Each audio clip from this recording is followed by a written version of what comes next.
மலையுடன் தொடங்கி இருக்கக்கூடிய அந்த திருக்கோவிலூரில் மிக பிரம்மாண்டமான பயங்கரமான மழை பொழிந்தது. அப்பொழுது எம்பெருமான் ஸ்ரீமன் நாராயணனுடைய முக்கிய சூரியான பொய்கை ஆழ்வாரை அங்கே எம்பெருமான் அழைத்து அருளினார். பொய்கை ஆழ்வார் அங்கே மிருகண்டு மகர்ஷியிடம் அடியனுக்கு இங்கு இடம் உண்டோ என்று கேட்டார். தங்கலாமே என்னுடைய இடைக்கலிலே என்று சொன்னதும் அவர் இடைக்கலிலே அங்கு சயனித்துக் கொண்டார்.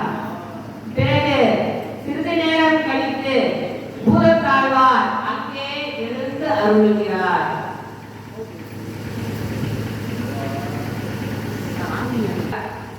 அடியனுக்கும் இடம் உண்டோ என்று கேட்கிறார். அதற்கு பொய்கை ஆழ்வார் ஒருவர் படுக்கலாம், இருவர் அமரலாமே என்று சொன்னார்.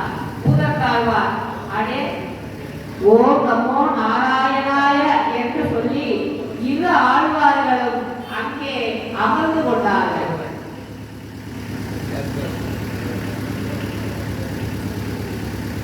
இப்படியாக இரண்டு ஆழ்வார்கள் அங்கே அமர்ந்து எம்பெருமானை பற்றி கதாகாலட்சேபம் செய்து சிந்தனை செய்து கொண்டு பேசிக் கொண்டிருந்தார்கள்.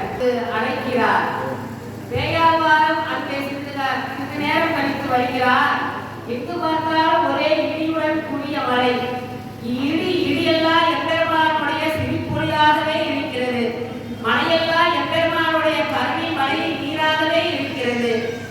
அவனுடைய ஆனந்த கடலிலே வகிலே இதிலே பங்கு கொள்ள